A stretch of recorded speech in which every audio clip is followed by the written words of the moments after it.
O novo presidente dos Estados Unidos da América disse algo interessante, que a África devia ser recolonizada.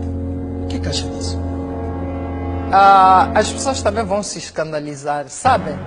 Quando nós tiramos o colonialismo, não foi para todos estarmos na cadeira, foi para criar condições que haja uma estabilidade, que as pessoas não voltem a ver as pessoas a serem mortas, que as pessoas não sejam tiradas as suas riquezas, que as pessoas não possam...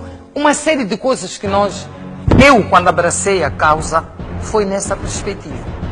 Ora, o que estamos a ver agora é que as pessoas que estão no poder pegam neste poder, atrás deles está o colono que esteve aqui, que até não fazia pior coisa, porque tu, durante o colonialismo, estavas à espera de alguém que te libertasse, que esse colono fosse embora. Agora tens alguém que está a vender a tua pátria, está dilapidado. Sabe, essa é a pergunta mais dolorosa que tu estás-me a fazer.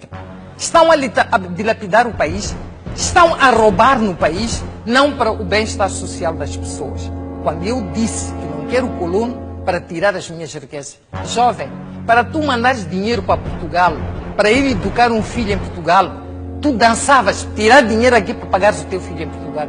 E hoje tiram os dinheiros para fora para alimentar mulheres que andam com eles. Essas miúdas que sobem ao poder, que andam com elas lá fora, depositam os dinheiros lá nos paraísos e nós estamos a sofrer.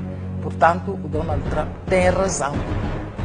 Hoje temos os chineses que nem sequer sabem falar a língua, nem sequer entendem. Viu a reportagem que vocês fizeram? É justo aquilo? Não acha que o Trump tem razão? Por que é que a gente não diz que o nosso colono é o chinês agora?